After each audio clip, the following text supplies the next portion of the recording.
ادب رد کردم و همه کونیارم بستم به لگت.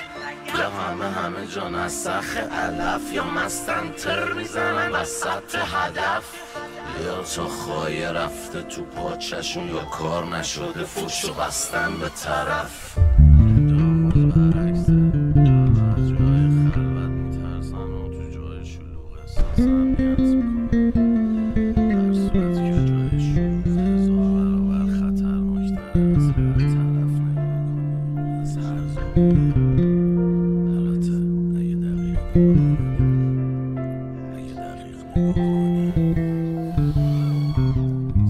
دیگه دستای هیچکی حالمو خوب نمیکنه، نفسا گرم که هیچ حال رو